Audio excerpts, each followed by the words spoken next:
Thanks everyone for joining us here today. We're just going to give another minute before we kick off to let people join the room, filling up quickly.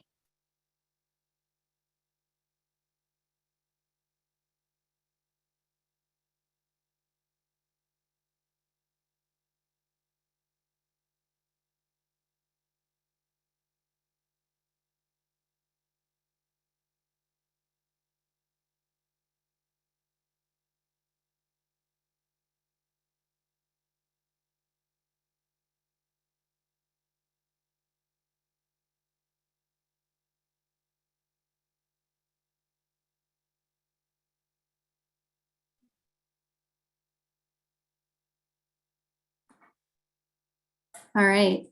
Thanks everyone for joining us today. I know that people are still joining the room, and I'm sure we'll continue to get more folks over the next few minutes. But as we reach 150 people here in this room on pretty short notice for most of you, feels like a good time to start opening things up. So thanks again. I'm Ortal. I work with the Union of Concerned Scientists and have been on our fossil fuel accountability campaign team for the last 5 years, working to hold the fossil fuel industry accountable for its role in climate change. And I'm just really thrilled to be in conversation with a really fantastic set of panelists today.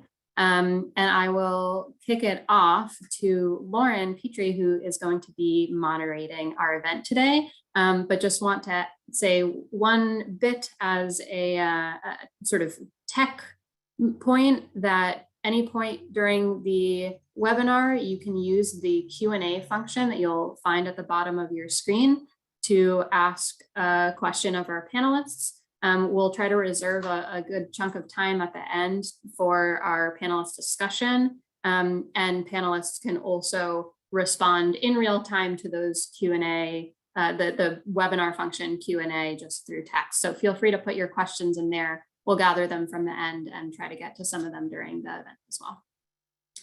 All right, Lauren, over to you. All right, thank you. And thank you everybody today for joining us. My name is Lauren Petrie. I'm the interim executive director with Colorado Rising. A brief overview of today's event is about the oil and gas industry's deceptive tactics and their disinformation campaigns. Many of you may know that the oil and gas industry has used deceptive tactics to exert outsized political control here in Colorado and across the country and the globe, for that matter, for decades. And they continue to do so today.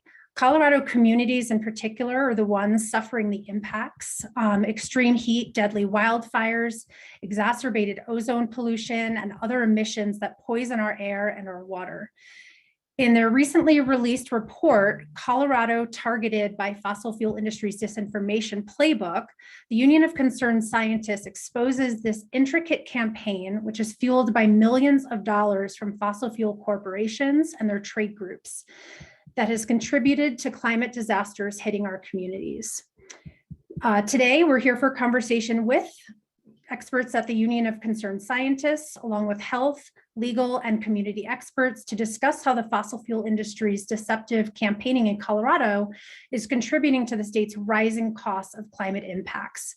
We'll also explore how this climate disinformation threatens the ability of local decision makers to take climate action, and how you can push back to protect Colorado communities. Again, my name is Lauren Petrie with Colorado Rising. Colorado Rising is a statewide grassroots organization. We focus on public education, community organizing, state and local policy, litigation, and state agency rulemaking on oil and gas issues here in Colorado. Most recently, we launched our Truth Rising program, which aims to counter the industry's disinformation through targeted and various video, digital, and social media campaigns. And I'm going to introduce our panelists for today. Thank you all so much for being here. We have Ortal Ullman, Senior Campaign Coordinator at the Union of Concerned Scientists. Dr. Rachel Licker, Senior Climate Scientist, also at the Union of Concerned Scientists. Dr. James Crooks, Associate Professor at National Jewish Health and Clinical Associate Professor at the Colorado School of Public Health. Marco Simons, General Counsel at Earth Rights International, and Micah Parkin, Executive Director at 350 Colorado. So before we get things started with our panelists, we're going to open with a pre-recorded video from Congressman Joe Neguse, who represents our 2nd Congressional District here in Colorado. He was unable to make it, but did send us a short video. Hi, everyone. Joe Neguse here. I am proud to represent Colorado's 2nd Congressional District in the United States Congress, where I serve on the House Select Committee on the Climate Crisis and chair of the Subcommittee on National Parks, Forests, and Public Lands, working to advance solutions for climate action. I want to start by thanking the Union of Concerned Scientists and Boulder County's Office of Sustainability, Climate Action, and Resilience for hosting this incredibly informative webinar on climate disinformation.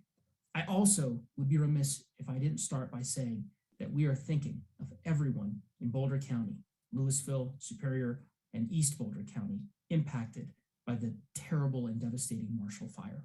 So many of our friends, our neighbors, and our colleagues have lost everything, their homes, and all of their belongings. We stand with them today and will stand with them in the future as we work together to rebuild and recover. Please reach out to our office so that we can assist as we do the same. The climate crisis is an existential threat. We don't have to look farther, tragically, than our own backyard here in Colorado to see the tangible impacts. From record-breaking, unprecedented, devastating wildfires, fatal flash floods, and some of the worst air quality in the world this summer, we are seeing the impacts all around us. The Cameron Peak and East Troublesome fires in 2020 were the 1st and 2nd largest wildfires in state history, both burning in my district, causing evacuations, loss of life, and damage to homes and businesses.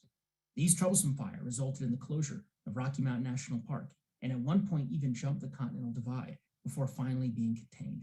And of course, just last week, the Marshall Fire devastated Superior and Louisville, destroying nearly 1,000 homes and becoming the most destructive fire in state history. As our communities grapple with the devastation and loss of this historic disaster, we must take tangible action to combat the climate crisis, to prevent future unprecedented disasters of this nature. The climate crisis is here and now, and the impacts are all around us. Our communities cannot wait any longer for bold, urgent action. The warnings from global scientists have only grown louder and more urgent in recent years. Their message is clear, that it's time to put politics aside and put people to work to stop the climate crisis. There's a very narrow and rapidly closing window to avoid catastrophic outcomes, and responding to this crisis is a generational moment. We have to have the political will to meet it. That's why we are striving to do exactly that in the United States Congress, advancing bold, meaningful climate action that will reduce emissions, mitigate the impacts, and help our communities in the wake of more frequent climate-fueled weather events. We've been building momentum over the last year for one such proposal, our plan to launch a reimagined 21st century climate conservation corps, a new climate workforce that will put people to work in our public lands, tackling Western wildfires and addressing this crisis. We're also working to aggressively pursue expansion of clean energy, electric vehicles, and sustainable resilient solutions for our future. And as we work to address the crisis, fundamentally, it's critical that we are led by the science and by the facts. Efforts to spread disinformation is incredibly harmful to Coloradans, to our air, to our water, and our future. As we work to address this crisis, fundamentally, it is critical that we're led by science and by the facts. Efforts to spread disinformation are incredibly harmful to Coloradans, to our air, our water, and our future, and for our ability to pass bold legislative action on these issues. Unfortunately, over the past decade, many have used deceptive tactics to exert outsized political control in Colorado and across the country, spreading climate disinformation to avoid regulation. These tactics, which sideline science and facts and seek to buy political power, are deeply detrimental to community health and safety.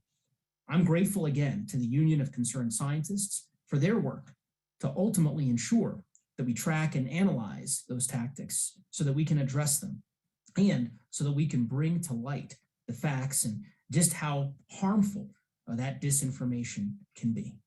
I'm so grateful to those of you who gathered here today for this important discussion and for your efforts to advance true climate action.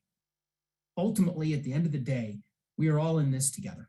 We have to do everything that we can to suppress and eliminate disinformation that harms our air and our water and our children. Thank you all for your work, and thanks for allowing me to share a few words on this important topic. I hope you enjoy the rest of the discussion. Please stay safe, please stay healthy, and please stay hopeful. Hi, everyone.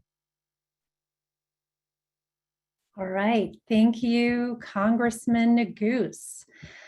Our first set of presentations are going to be from our team of experts at the Union of Concerned Scientists.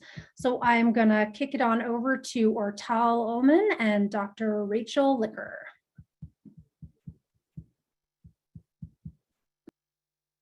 Thanks so much, Lauren. So UCS, like I mentioned, has a whole campaign that's dedicated to trying to hold fossil fuel companies and the industry at large accountable for their climate harms. And a lot of that work over the past many years has been bringing to the surface these campaigns of climate deception and disinformation. This past fall, we published a report that dove into just the last decade of fossil fuel disinformation in Colorado specifically. And what we found was that there were several core tactics that the fossil fuel industry relied on to spread climate deception and misinformation in the state. And these tactics are taken right out of the same playbook as the tobacco industry before it, and many other industries who have really adopted that playbook. The industry's disinformation campaigning really takes place everywhere around you. And on the next slide, we can see a little example. This is on Facebook, on Twitter, on billboards, on TV, in the news, on radio. I even heard from folks in Colorado about getting incessant Snapchat advertisements about Exxon's climate efforts this past summer. But while the industry is lobbying state legislators with dubious studies and running ads claiming they're fueling our outdoor fun, you all know as Coloradans that people in the state were forced indoors this summer to protect your health from poor air quality and forced to evacuate your homes. In many cases, people lost their homes or lives due to fossil fuel pollution and to the extreme weather that is exacerbated by fossil fuel driven climate change. So gathering evidence of the last 10 years of fossil fuel deception that has brought us to this climate crisis in Colorado resulted in a report of over 30 pages. So I'm just going to bring you through the 4 key tactics that the industry uses so that you can better spot disinformation when you see it.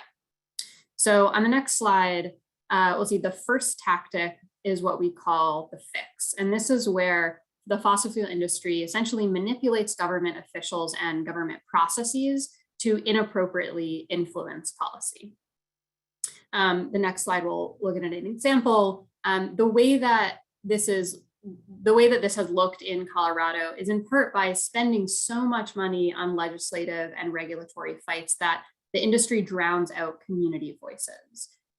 For instance, oil and gas companies in 2016 spent $17 million to defeat a community-backed measure that many of you likely know about already, to impose science-based setbacks of 2,500 feet between fracking sites and homes and schools and businesses where people live. This separation between oil and gas operations and the public is important to reduce exposure to dangerous pollutants. And you can see in this picture, this is what a lot of operations look like in Colorado, as many of you likely can see from your homes or see from schools, is that it's really dangerous, obviously, when these oil and gas operations and fracking is happening right next to where people live, work, and play. That $17 million spent by the opposition to this setback proposal outspent grassroots 24-1. And 99.9% of that spending came from corporate groups. And that's what it really looks like to inappropriately influence policy and drown out those community voices, making it seem like there is broad support, creating the appearance of broad support where it really doesn't exist. Another aspect of that manipulation is how Colorado's fossil fuel industry has created this really effective and impactful revolving door between the industry itself and the regulative bodies tasked with keeping the industry in line with health and safety standards. Just as one very small example, a recent COGCC director, Matt Lepore, has worked as legal representation for the oil and gas industry, both before and after his role at the COGCC, where he was tasked with regulating the same industries he used to and then went on to represent. So when the bodies meant to regulate the industry are filled with the industry's own player, it's not hard to imagine how easily those bodies can be manipulated in the industry's favor. Our next tactic on the next slide is what we call the diversion. This is another way that the industry spreads disinformation, often through using front groups to spread their message for them and manufacture uncertainty about climate change and about their role in it. Next slide, we'll see a chart of some of these astroturf groups that the industry uses to spread their message and manufacture that uncertainty about science. So we say astroturf sort of in connection to real grassroots groups, and astroturf groups are industry created and funded groups that fossil fuel companies use to spread their message. And the key here is that they're able to spread their message sort of under the radar, again, creating the appearance of support where there isn't so much support. Because a message coming from ExxonMobil or from Chevron is going to be received very differently by the public than a message coming from Protect Colorado or Colorado Concern or Energy for Progress. And so this web of relationships that you see on the screen between fossil fuel companies and their front groups and allies shows just how messy it can be to pick apart the truth from fossil fuel messaging and propaganda. The next tactic is called the screen. And this is where fossil fuel companies are buying credibility with alliances with messengers that you may already trust. So on the next slide, we'll see this is different from astroturf groups. This isn't them creating groups to spread the fossil fuel message, but this is actually hiding behind, again, messengers you already trust. So a good example that we have here is the Common Sense Institute, which is an industry-backed and funded sort of think tank, and their effort to fight back against those science-based and community-supported setback rules that we talked about earlier of trying to set back fossil fuel operations from where communities live, work, and play. So CSI, this industry group, partnered with the Leeds Business School at the University of Colorado at Boulder. They developed a contract in which the school would run models and produce reports on the impact of proposed oil and gas regulations like the setback on the industry. Then CSI used the school's findings to influence voters without disclosing that it had essentially commissioned and also had editing power over the report. You can imagine that a report from a respected university is received very differently from a report commissioned and edited by an anti-regulation industry-backed think tank, just the same way that a message from, Protect Colorado is received differently from a message by ExxonMobil. So this is another tactic where they're sort of hiding behind someone else to create that appearance of support. And the final tactic we'll go over today, we call the fake, which is where the industry promotes questionable analysis as fact in order to sway decision makers and the public. So the next slide we'll see, I think this is really one of the super key ones to me in what we've seen in Colorado, because the oil and gas industry in Colorado has really done an excellent job through public and private lobbying to position itself in people's minds as the backbone of the state's economy. They love to talk about how much they contribute to the economy, how great jobs they contribute and offer to Coloradans, but the numbers don't back that up. Their direct contribution to the state's GDP over the last decade can be seen in this graph. And you can see that it's really prone to these like erratic dips and rises because oil and gas is inherently a boom and bust industry. And that's not something that it's safe to, serve as the backbone of a state's economy. And like I said, the industry also relies really heavily on its claim to support good jobs in Colorado. But the data from the US Commerce Department's Bureau of Economic Analysis, which shows sort of a breakdown of where all the jobs in any given state lie, shows that oil and gas extraction accounts for less than 1% of jobs in Colorado.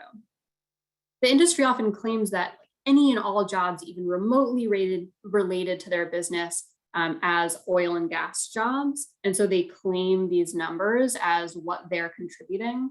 But the fact is that the industry contributes much less to Colorado's economy than they claim.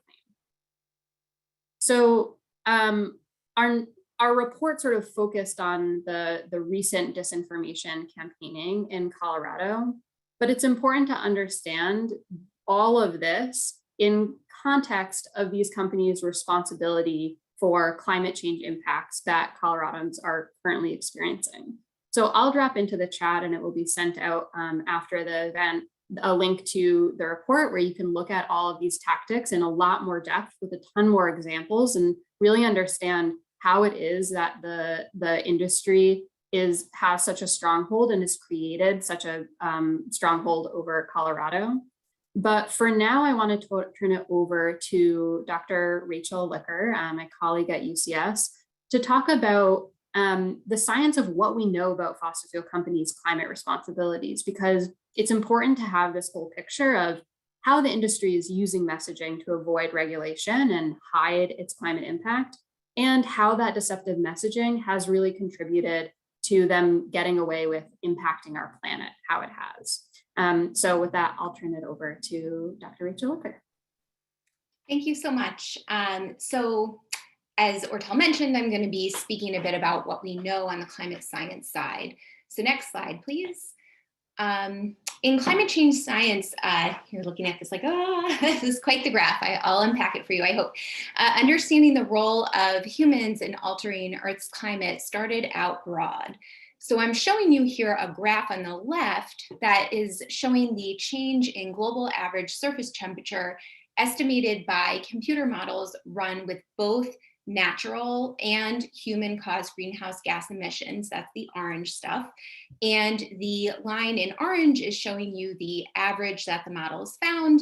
And then in black, there's a line really close to the observations that's, or to the computer model that's showing you what the observations have found. And so you can see that the observations and the computer models are really close together when you have both human and natural factors together. On the right-hand side, what you're looking at is the same models run with just natural factors, not including human-caused greenhouse gas emissions, so not including fossil fuel combustion. And you can see that the computer average model, which is that dark blue line that's kind of about flat approximately, is really different from the observations. And so this has really helped us to attribute the increase in global average surface temperature to human-caused greenhouse gas emissions. So this is kind of where we started. Next slide, please. And then that science has led to the crystal clear conclusions, such as what came out of the last Intergovernmental Panel on Climate Change report, that it is unequivocal that human influence has warmed the atmosphere, ocean, and land. Widespread and rapid changes in the atmosphere, ocean, cryosphere, and biosphere have occurred. Next slide, please. And now science is shifting to be able to look not just at climate change resulting from all human-caused greenhouse gas emissions. Science is able to attribute changes to specific emission sources. So here I'm showing you a graph in blue of the global carbon emissions from all fossil fuel producers and cement manufacturers since 1850 in millions of tons, and in red from just the 90 top carbon producers. This is work published by Ricchetti in 2014, and he found that nearly 2/3 of all industrial carbon emissions, starting from the Industrial Revolution onward, can be traced to these 90 carbon producers, which are investor and state-owned fossil fuel companies, as well as cement manufacturers. And the 4 fossil fuel companies taking the stand at tomorrow's hearing, ExxonMobil, Chevron, BP, and Shell, are responsible for a significant portion, so more than 7% of the world's carbon emissions since 1965. And that is well within the time frame that they've been shown to have been aware of the climate dangers of fossil fuels. Next slide, please.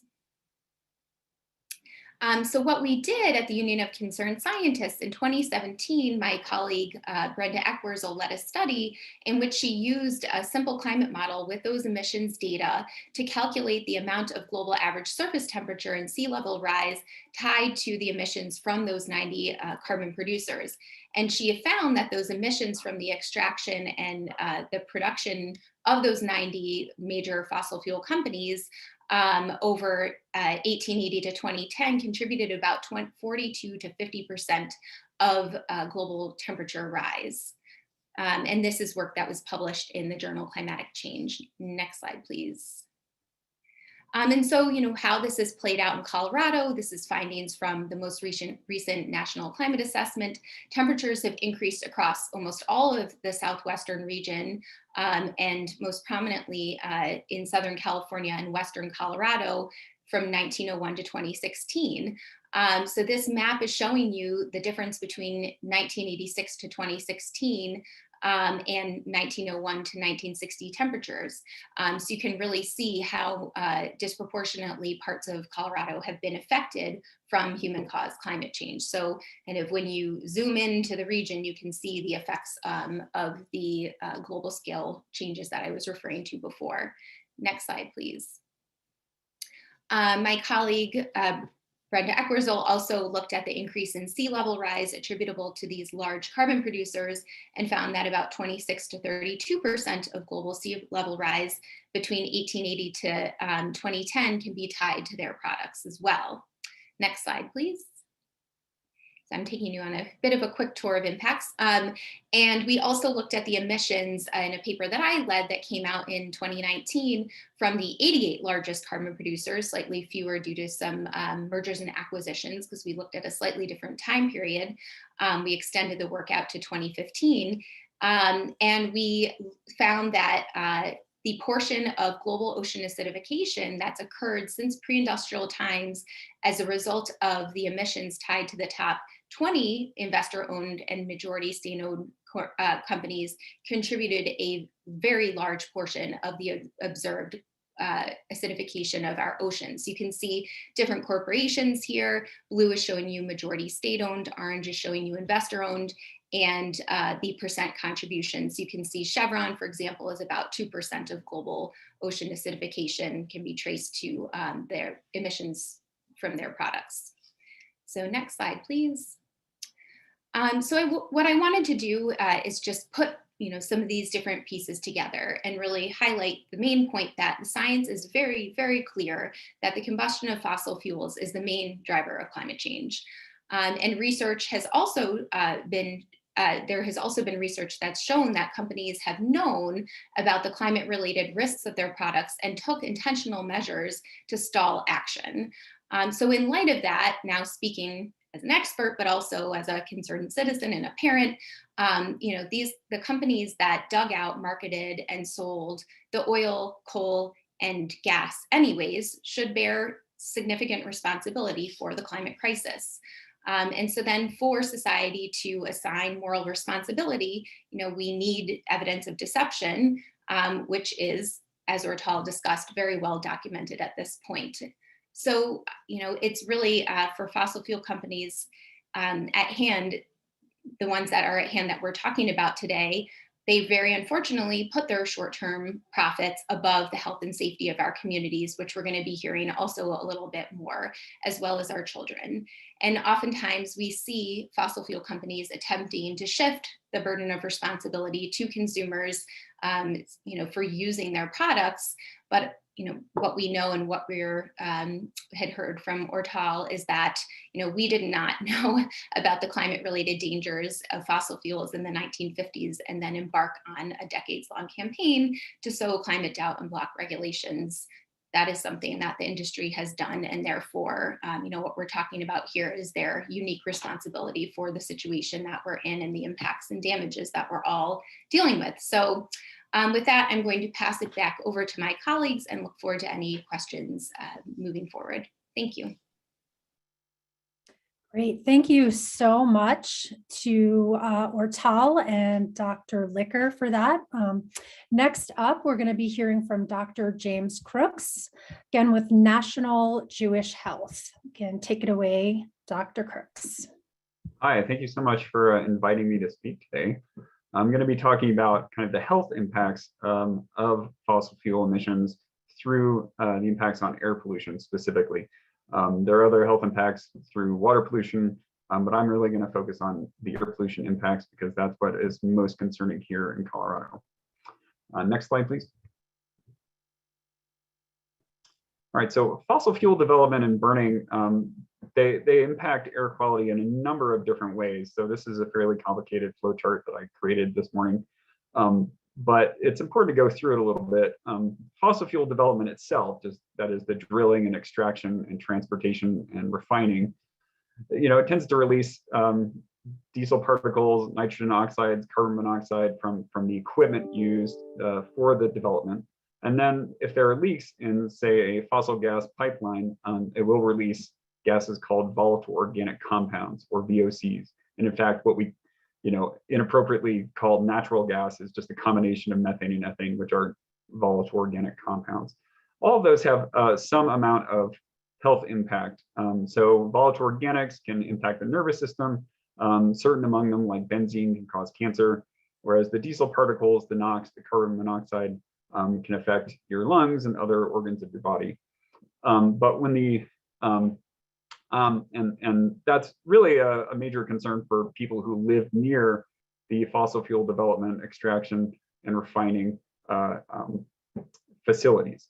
And so hopefully the next speaker will speak more on kind of local community impacts of fossil fuel development. I'm going to talk today more about the kind of the indirect effects through climate warming. So specifically, as when you burn fossil fuels, or you release methane from a leaky gas pipeline, you're going to heat the planet up. And as the planet heats up and the precipitation patterns change, and you tend to get more ozone and more wildfire smoke. So you get more ozone because ozone is formed from a combination of volatile organics and nitrogen oxides in the presence of heat and sunlight. So the hotter it gets, the more ozone you get. And wildfires, of course, are there's a higher risk of wildfires as the climate warms and the atmosphere, the warmer air sort of sucks the moisture out of trees and grasslands. And also you tend to have more variable precipitation. So you have longer periods of time between rainstorms. So much like we experienced here in Colorado from June through December, was a major contributing factor to the Marshall Fire. So I'm really going to focus on these two, the ozone and wildfire smoke. Can you go to the next slide, please? All right, so these maps here are showing kind of the outline is the ozone non-attainment area. And myself and Dr. Licker and other colleagues of hers at UCS published a paper at the end of last year looking at sort of how much worse our ozone levels on the Front Range have become because specifically of climate warming since the 1950s. And what we found, if you look at the plot on the right, is that we have roughly 3 days more per year on average of higher ozone or ozone above the US EPA's health-based standards, specifically because of past climate change. That is climate change since the 1950s. So we're not predicting future climate change here. We're just looking at the climate change that has already happened and how much additional ozone we get. And 3 additional exceedances a year is pretty substantial. It's almost enough by itself to tip us into non-attainment of the Clean Air Act. So clearly, like, the climate change is causing our ozone to get worse, and that climate change is caused by fossil fuel burning. And can you go to the next slide, please? And this is really important because ozone has really significant effects on people's health. Now, as a major component of smog, it's pretty clear if you just go outside on a smoggy day, your chest is probably going to feel tight. And if you have a chronic respiratory disease, you may be at higher risk of an exacerbation. So if you have asthma or emphysema or COPD, you're going to be at higher risk of exacerbation on a high ozone day than you would be on a lower ozone day. But ozone doesn't just affect your lung, because those really highly reactive oxygen molecules that make up ozone, they can spread throughout your body by glomming onto other molecules and cause damage to other systems in your body. And your immune system can sort of overreact to that damage and cause even more damage. And so we found links not just with respiratory diseases, but between ozone and cardiovascular diseases, heart attacks, strokes, and metabolic diseases, as well as Alzheimer's. So the effects of ozone, while you would probably notice them more when it comes to respiratory disease, they're not limited to respiratory disease. The health impacts are much broader. Next slide, please. Now, the other pollutant I think that's sort of climate influenced but driven by fossil fuel burning is wildfire smoke. And it's become a much more serious problem here in Colorado in the last 15 years, as anyone who's ever been outside in the fall in the last 15 years can attest. If you look at this plot, this is the average monthly concentration of fine particles in Colorado since 2006 to 2020. And what we can see is kind of the baseline levels, that is the background concentrations, as the concentration during like the clean air days has actually gone down under the influence of the Clean Air Act, which is a really good thing. But that's been offset by much, in recent years, kind of much bigger spikes above that baseline in the fall and late summer because of wildfire smoke. And it's not just that we have a few days of really high concentration, it's that we have weeks and months of really high concentration. So 2020 was like just a record-shattering year for wildfire smoke in Colorado, where we had terrible smoke for 3-4 months straight. And so clearly it's, the climate influence on smoke is something like 70% of the increase in wildfire smoke in the Western US over the past 50 years is due to climate change specifically. So a lot of the, you can attribute a lot of the spike that we see in 2020 to climate change, which is caused by, burning fossil fuels. Next slide. And that sort of increase in these extended spikes, these extended periods of high fine particulate levels are really important, again, because it's not just, the impact, not just your lungs, but the impact other organ systems in your body too. And in fact, we have really good data now showing links between particles and heart attacks, strokes, basically any kind of exacerbation of the cardiovascular system. And since the particles are small enough, some of them can actually get into your bloodstream and land, in your arteries or in your heart or in some other organ system. And your immune system can overreact to it. And then those immune cells, again, spread to other parts of your body. We've been able to find links between fine particle pollution exposure and practically any kind of disease that involves inflammation or oxidative stress processes.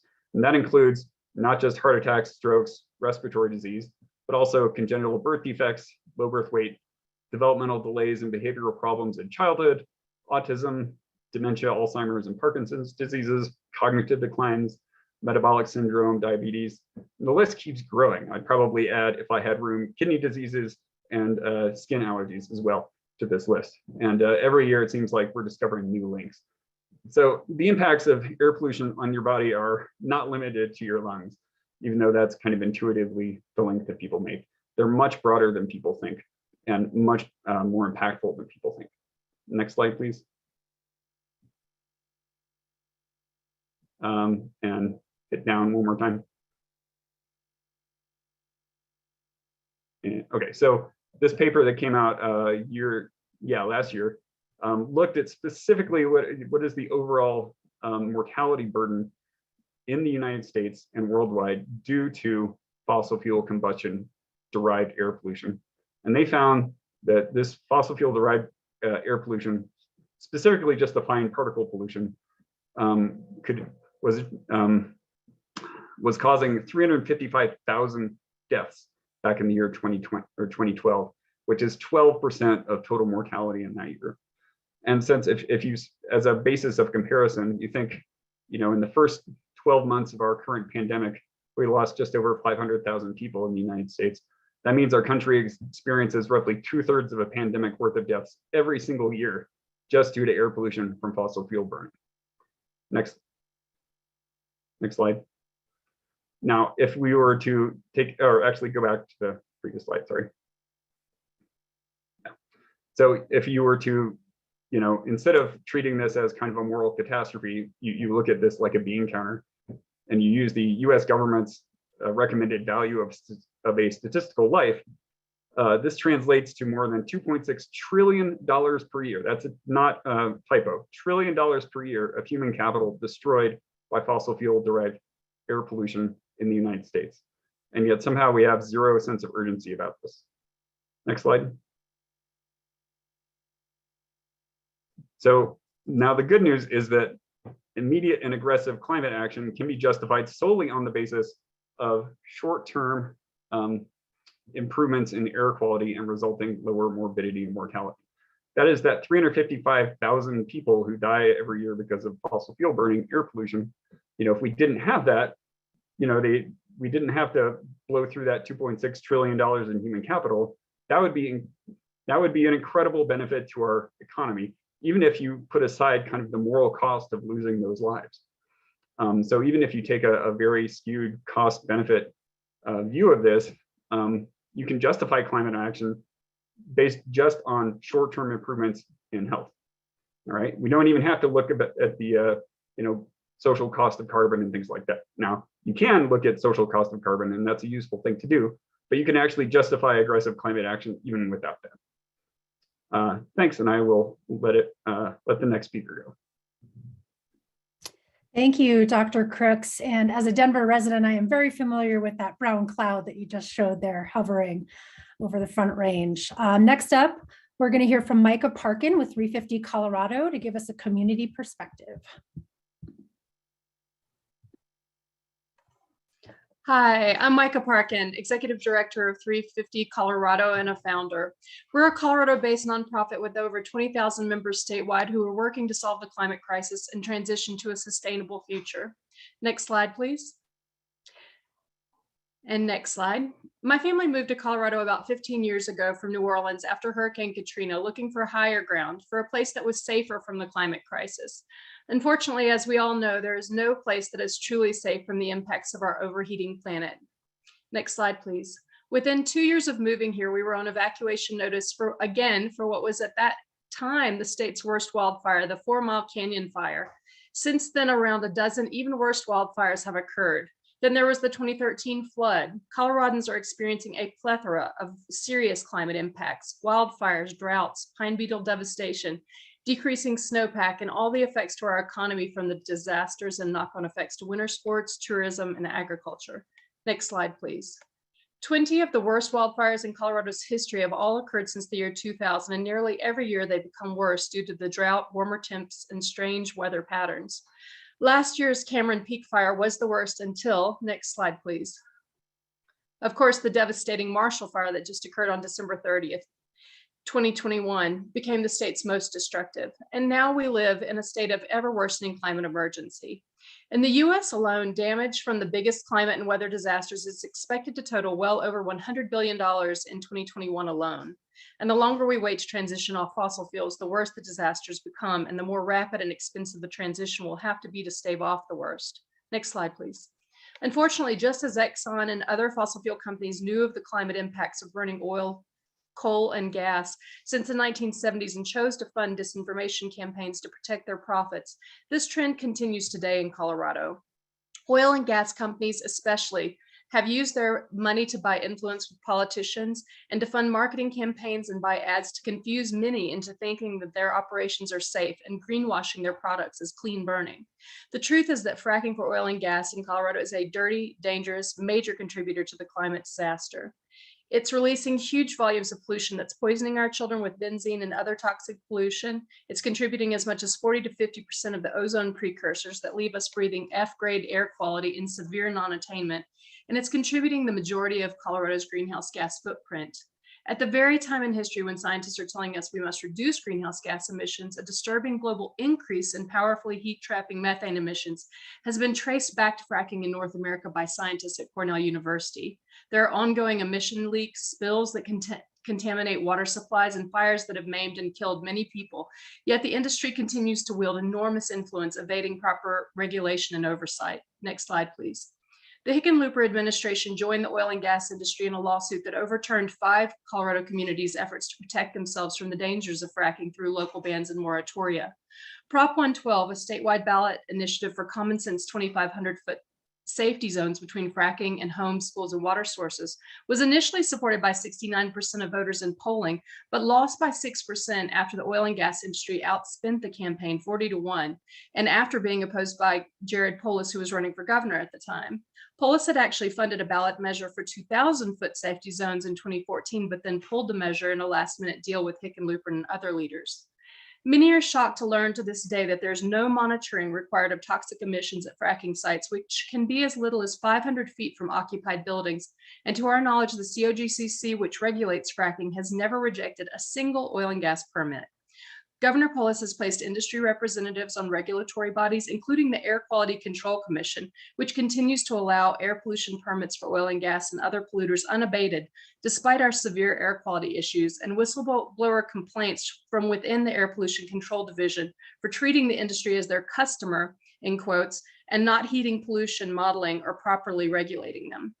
With 100,000 wells in the state and more permitted every month, Carbon Tracker has warned that Colorado taxpayers are facing an $8.2 billion liability to clean up the industry's orphan and abandoned well mess, as a growing number of the companies go bankrupt, since investors are beginning to wake up to the fact that the shale industry has never made even 1 year of positive cash flow in aggregate. Next slide, please.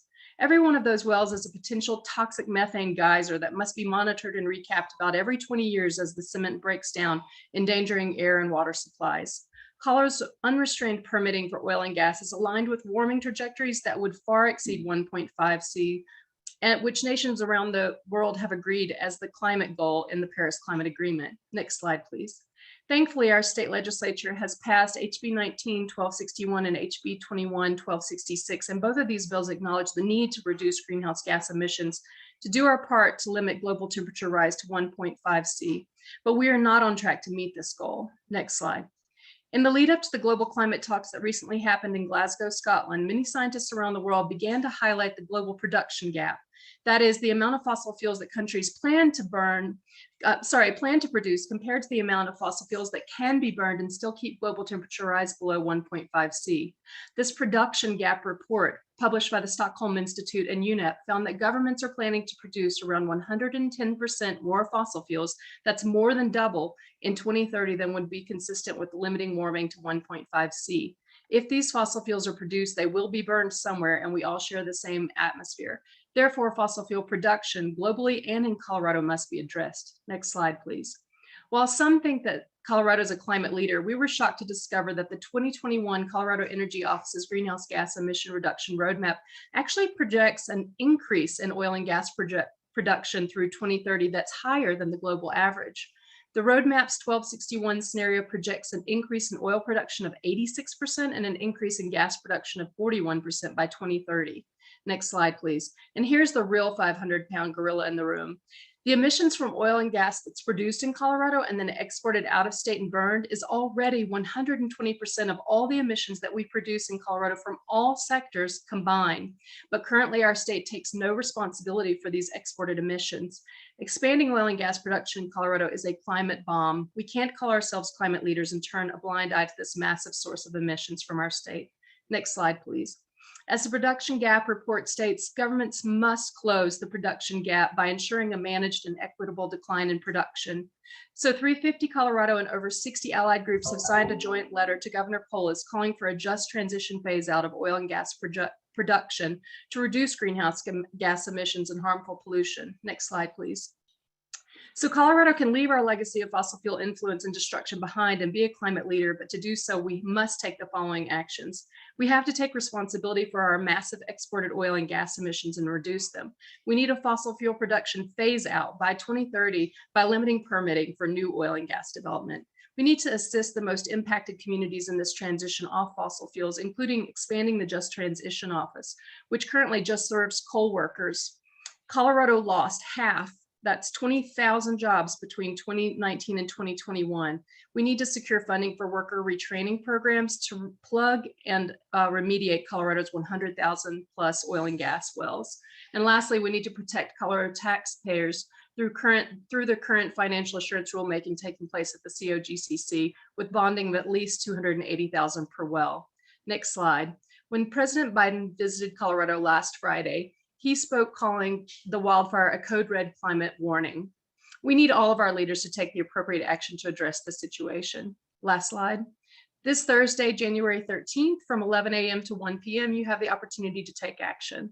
A large coalition of 60 plus groups who delivered a letter to Governor Polis this past November, urging him to declare a climate emergency and make a commitment to phase out coal burning by 2025 and oil and gas production by 2030 are coming together for United for Colorado's Climate Action at the state capitol during Governor Polis's State of the State address. And we hope that many of you will join us and invite friends. The influence of the fossil fuel industry is still very strong in Colorado, but a powerful enough movement of people can and will overcome that influence. However, time to prevent the worst is running out. So I urge you to get involved and do all you can. Thank you so much. Great, thank you. And finally, we're going to hear from our last, and certainly not least, speaker. And then hopefully we'll have a few minutes for some questions from the audience. So I will pass it on to Marco Simons with Earth Rights International. Hi, thank you so much, Lauren. As mentioned, I'm an attorney at Earth Rights International, focusing on accountability for human rights and environmental harms, including climate change. I know we're running out of time here, and there have been a lot of questions and discussions in the chat, and we're not going to be able to get to everything. But I'll do my best to focus on a few additional points. The UCS report that we've been talking about focuses on recent climate disinformation campaigns in Colorado, but I do want to start a little farther back very briefly. Could I go to the next slide, please? So way back in 1968, the oil industry, including ExxonMobil and Suncor, commissioned a report that warned that carbon dioxide emissions from fossil fuels would cause climate change, predicting significant temperature increases by the year 2000. And yet 30 years later, these companies were still publicly claiming that the science was uncertain, and they continued this kind of outright denialism into the 2000s. These days, they publicly accept the reality of climate science, but as this report demonstrates, their disinformation efforts have not stopped. They've just been refined a bit. Next slide. So I'm going to focus a little bit on one of the biggest climate lies circulating right now, which is about the role of methane, the primary component of fossil gas. And a couple of the other speakers touched on this as well. But one of the industry groups highlighted in the UCS report is the Colorado Oil and Gas Association, which says it's concerned about climate change. And then it moves on to say that the environmental benefits of oil and gas are profound, especially focusing on natural gas. Now, this is a critical point in the current policy debates around climate. Because while burning fossil gas does release less carbon dioxide than burning gasoline or coal, the climate impacts depend heavily on how much gas leaks out of the system and what's known as fugitive emissions. Because when the methane is directly released into the atmosphere, it is far stronger than carbon dioxide as a greenhouse gas. If only 1.6% of the gas produced leaks out of the system, fossil gas causes this, similar climate impacts to burning gasoline. If that leakage rises to 3.2%, it becomes at the same level as coal.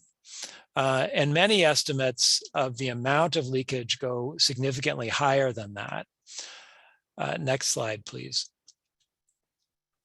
Coloradans for Responsible Energy Development, which is one of the AstroTurf groups highlighted in the report, engages in similar lies. Again, they claim they are focused on reducing the risk of climate change, but they also claim that the oil and natural gas industry is part of the solution.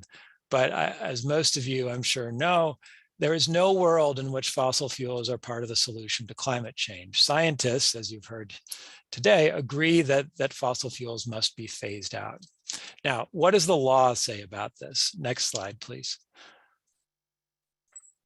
So Colorado's Consumer Protection Act, like that in many states, prohibits companies from making false representations about the products they sell or failing to disclose relevant information about these products. Earth Rights International represents Boulder County, San Miguel County, and the city of Boulder in lawsuits against oil companies for their role in climate change. And these lawsuits include violations of the Consumer Protection Act due to these companies' climate lies. Now that's based mostly on their older lies because we filed suit before we had this new report. Next slide, please. And we are not the only ones. There have been lawsuits by communities around the country against the fossil fuel industry, and most of these cases include some kind of claims based on climate fraud. Several of them are entirely about disinformation and consumer protection. Now, we don't have any court rulings on these claims yet, but in the coming months and years, we're determined to hold the industry accountable for misleading the public and for misleading policymakers about climate change.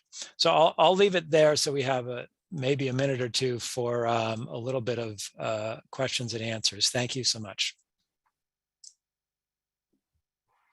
Thank you, Marco, and thank you to all of our panelists today. This is a lot of really good information. I feel like we could have 10 discussions on this and still have more to talk about. So I think we've decided that we can stick around since we're so close to 1 o'clock. If panelists are able, we can stick around and continue to do some questions and answers for folks. Or Tal, did you want to add anything or? Just no, yeah, thanks to everyone for sticking with us as we try to cover a lot of ground and not a whole lot of time. There still are quite a lot of participants in the room, so I think, yeah, we can try to get through a couple of questions and know that you can follow up with us for questions that we don't get to, which will sadly be many. So the first question that we have is, what actions can Coloradans take to help reduce the influence of big oil and gas on our legislature and regulatory bodies? And that question is for Micah. Yeah, well, I would say the main thing that you can do is get involved. And there are a lot of different good organizations in the state that you can get involved with, including 350 Colorado, Colorado Rising, which Lauren's with, Union of Concerned Scientists, Earth Rights, many others that you can get involved with and take action. 350 Colorado, we have a lot of different ways that people can get involved and have influence, all the way from joining our legislative committee. We have a climate lobby day that will be coming up in just about a month and a half, and we'll be doing trainings around that.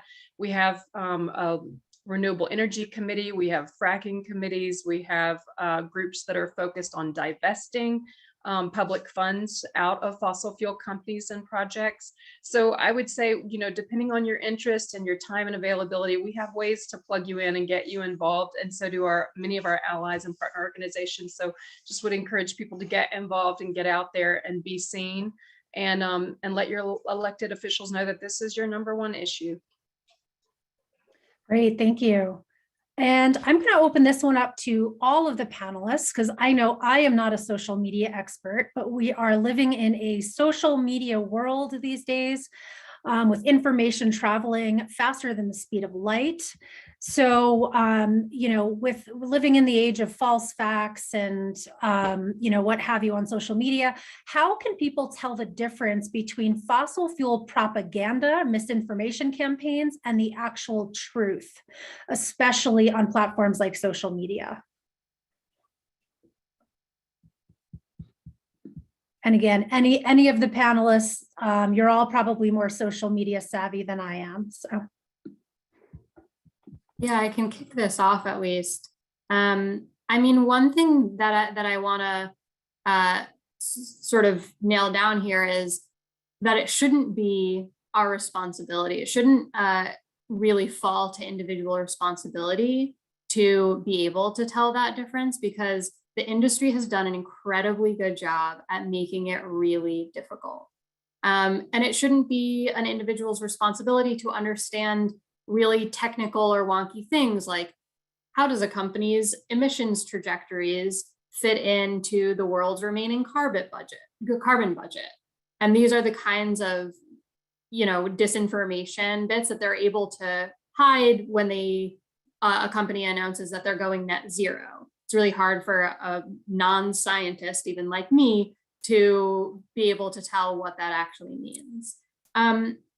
But I think one of the main things to do is kind of pay attention to the messenger.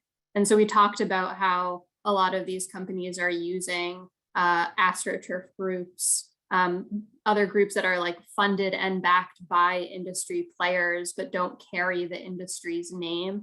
Pay attention to what the messenger is, and kind of you can do a little research, look into who they're funded from, who's on their board, et cetera. And figure out where there are ties to fossil fuel groups. Because we have this report that just came out this past fall in Colorado, a lot of them are named in that report, so you can maybe get familiar with a few of the key players. But really the old follow the money adage, if you look up a group and see where their funding is coming from and see that it's from the industry, it's a pretty good sign that they might not be the trustworthy messenger that you think, even though they have a nice name like Protect Colorado.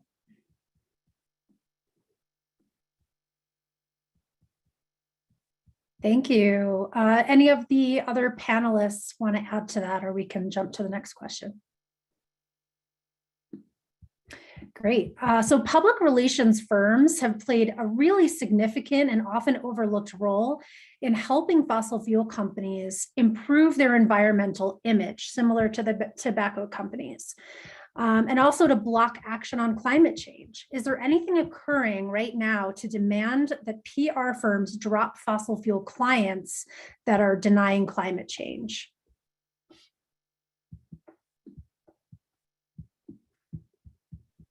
I can speak to that, but I don't know if Marco, do you want to pick that up at all? Why don't you go ahead and I can jump in if I have more to add. Sure. Yeah, there is some great campaigning happening right now that UCS is involved in trying to get PR firms to drop fossil fuel clients. There's a campaign called Clean Creatives that you can look up and support and get involved in. That's currently doing a big push around getting PR firms to drop fossil fuel companies that are spreading disinformation or that aren't bringing their emissions in line with a 1.5 CO2C world. So this is a really key issue right now, is kind of being able to isolate fossil fuel companies that we know we can't trust from all of these institutions like PR firms, like financial firms that are propping them up, because it wouldn't be possible for them to spread disinformation, at least not as effectively, if these media geniuses weren't helping them to do so.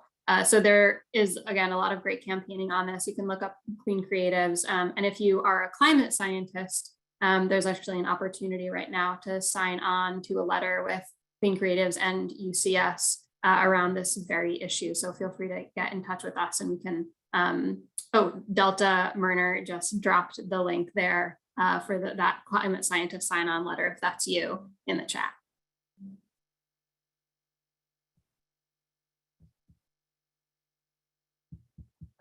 Great. Marco, did you want to follow up on that? No, I think we can move on. I don't have anything to add. Okay.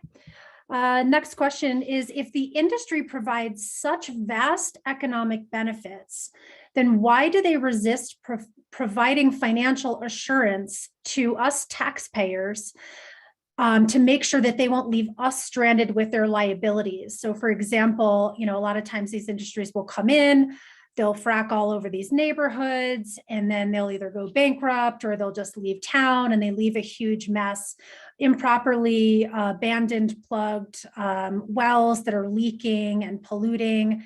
And then meanwhile, they're not there to clean up the cost, and that gets pushed onto taxpayers. So if the industry has such economic benefits that they claim to have, why do they insist on pushing that off on the taxpayers? They're basically their liabilities.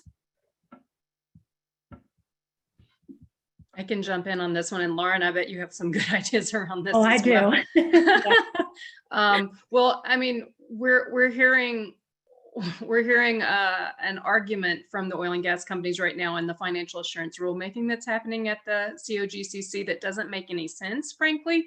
They're saying at the same time, we've got this. You don't need to increase financial assurances. You don't need to charge per well fee of bonding. We can do blanket bonds. Never mind the fact that on federal lands and in North Dakota, the per well average to clean up and remediate and cap a well is $280,000, $282,000. You can give us a $10,000 blanket bond for 1,000 wells and we'll take care of it later. But at the same time that they're saying, we've got this, they're also saying that if the state increases the bonding, the per well bonding, that they can't afford it, they'll go bankrupt. Well, that doesn't make sense, right? So it's one or the other. Either they have the funding, and if so, they need to be putting it into a kitty that will cover the well cleanups in the case that they do go bankrupt. And we have seen hundreds of oil and gas, shale oil and gas companies going bankrupt because, as I said during the presentation, that industry in aggregate has never had even 1 year of positive cash flow. And the investors are slowly waking up to this, and they're stopping funding this, what many call a Ponzi scheme, whereby they are taking investments for oil and gas, and then they're using them to pay off current operations and just kind of kicking that can down the road. So it's nonsensical what's happening. And there were cases in certain states where by coronavirus, pandemic funding from the federal government was being used to clean up oil and gas orphaned and abandoned wells. So this is wrong, and it shouldn't be on the taxpayers' backs. And as I said, Carbon Tracker has estimated we're facing in Colorado an $8.2 billion liability if we don't get this financial assurance rulemaking right. So I would encourage everybody to get in touch with Governor Polis, and because this is his administration, he's directing them, and to get in touch with the COGCC commissioners and write comments, write letters to the editor, and demand that this be taken off the taxpayers' liability. And what, to add to that, Micah, is to keep in mind that the oil and gas industry also gets tons of money every year in tax breaks. They get subsidies, they get bailouts, right? They get their debt wiped away when they go bankrupt. And many of these companies, and we're not talking about small mom and pop oil and gas companies, we're talking about big corporations, have received millions in COVID relief funds, right? And that's basically taking money out of the average citizen's pocket, small businesses across the country, right? That money could have been put to better use than going into the pockets of giant oil and gas companies whose CEOs are profiting every quarter. So they can certainly afford to clean up their mess. It's just that they don't want to, and they know that the law will allow them to push off that burden onto taxpayers. And if they can do it, why wouldn't they, is basically the way that they look at it. Do we have, let's see, any other questions that we wanted to address? Did we want to just keep going, Ortal? I'm not sure about time, how folks are feeling. Why don't we do one last question and then we can wrap up. I don't want to keep our our panelists on too long. Got it. Okay. So one last question we have is about the connection between fossil fuel pollution and the Marshall fires. And I guess to tie this in with disinformation, you know, how does disinformation kind of bring us to a place where, you know, we're experiencing such climate catastrophes such as the Marshall fires? And you know, what is that connection between these fossil fuel disinformation campaigns and these fires and climate catastrophes that we're seeing? Well, I can jump in and answer part of that. You know, the Colorado does get sort of heavy winds sometimes, but the thing that was really shocking about the Marshall Fire in terms of what encouraged it to spread so fast was the fact that the ground was so dry. We've had unprecedented low amounts of precipitation over the 7 months prior. So I think between June 1st and December 1st, we had less than 2 inches of total precipitation on the Front Range, which is more than an inch below the previous record. So dramatically low rainfall, very dry ground, very dry grassland. It was just, you know, we were sort of waiting for a major fire to happen. And, you know, this isn't specifically about fossil fuel production, but one of the things about that shocked me in terms of the PR campaigns that went into gear after the fire was Excel trying to present itself as kind of the hero of the day, like getting people's homes, getting people's power back on and stuff. And we're, you know, clearly grateful to have our power back on after a big disruption like that. But at the same time, putting together a, you know, integrated resource plan that continues to burn coal through 2035, long past when they really ought to be retiring their coal power plants. And if I can just add to that too, part of the disinformation campaign, if you will, I think also is just, it's the influence and the power of this industry that even when some of our leaders are willing to connect these tragedies, these fires and floods and other events to the climate crisis, all too often they refuse for, you know, whatever reason to connect it back to what's happening locally. They try and look at oh, it's China, it's someone else, rather than looking what's happening in our own backyard. We are burning and producing an immense amount of fossil fuels in this state, and we have to connect the tragedies to the climate crisis back to the problem, which is our continued production and consumption of fossil fuels. And we have to make policy to shift that. And, you know, ultimately, if the industry continues to exert so much power that we are continuing to produce vast amounts of fossil fuels that will be burned, then we're not getting to the root cause, and we're not solving the problem.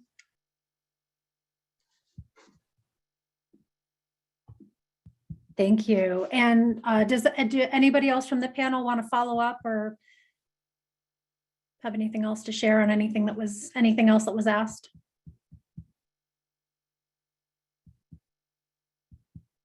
All right. Ortal, should we close us out? Yeah, I think thanks people for staying on. We still have over 100 people a quarter after the hour. So I know that this is a very live conversation and that you all have so many more questions. And I think there's so much more to do here all together. So thank you so much to our panelists and Lauren, our fantastic moderator for today. Thanks to everyone who was on with us. And yeah, please do get involved. Two incredible Colorado-based organizations here, 350 Colorado and Colorado Rising, that are doing incredible work on the ground. And UCS is really excited to be in this space as well. So please, you know, get involved with any or all of us. Lots of good work going on. And if I know there are some questions in the chat about accessing this information later. We'll try to save the chat and you'll get a recording of this after we're all done in a few days with a little follow-up. Thanks again, and everyone have a fantastic rest of your afternoons. Thank you. And thank you, Ortal and the Union of Concerned Scientists for bringing us all together and hosting this event. Thanks all. Thank you.